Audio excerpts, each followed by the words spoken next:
All right, CNT125, Voice over IP Lab. We did our planning and subnetting in the first podcast. Second one, we cabled up our network. We did on the physical side, so it looked like we would be doing it in our lab room. And then when we come back to the logical, we see it looks just like our network map. Now, I also save my packet tracer file so I don't lose my progress.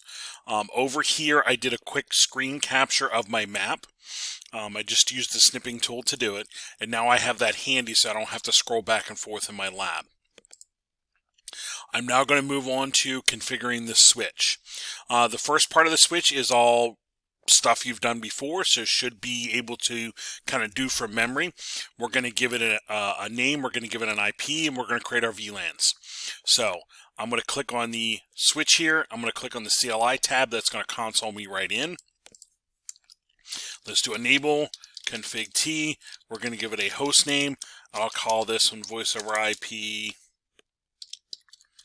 switch, I think is what we're using, something along that lines. I now need to give it an IP, so we're going to say interface, oh my goodness, VLAN 1. IP address on this guy. I will want to look up my map and keep it handy. So here we're doing 172.16.02, 172.16.02, 255.255, 192.0. We'll say no shutdown and turn that on. I now need to go back here. I need to create my two VLANs. VLAN 10, name PC. VLAN 20, name, we can say voice. Okay. We now need to associate those the correct ports with those VLANs. Now, we're going to do something a little sneaky, and that's why I have it highlighted green here. I'm literally going to stack both the PC and voice VLANs on top of each other. That way the switch recognizes, hey, there's a phone or a PC that could connect to you, and when it starts communicating with the phone and the PC, it'll separate their traffic into their appropriate VLANs. It'll actually tag their traffic. They'll tag the phone traffic as belonging to the phone VLAN and the PC traffic belonging to the PC VLAN, if you will. Really sneaky stuff. But I have to make sure I do this correctly. So the first part of this command is normal. Interface range FA0/1 to 10. First 10 ports. Easy peasy. The second part is still normal. Switch port access VLAN 10. The third part is the new one. I need to change this to voice. Switch port voice VLAN 20. If I don't do that, if I say access VLAN 10, it just if I say switch port access VLAN 20, it overrides the 10 and it only belongs to 20 now. If I do access VLAN 10, that can be for the PCs.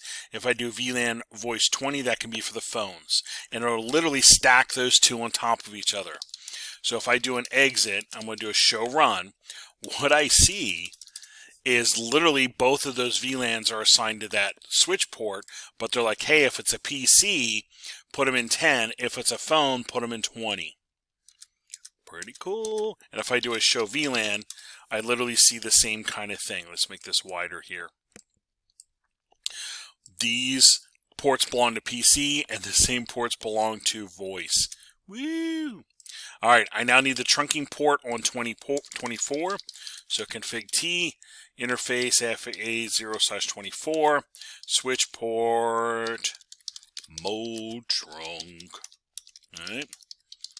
So now this guy, I have my name, I have my VLANs, I have my trunking, I have my IP, I can do copy, run, start on this, and save my config.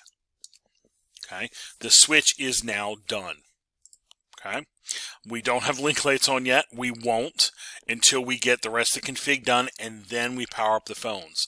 We need to get the config done first, otherwise the phones try to register themselves, cause issues, etc.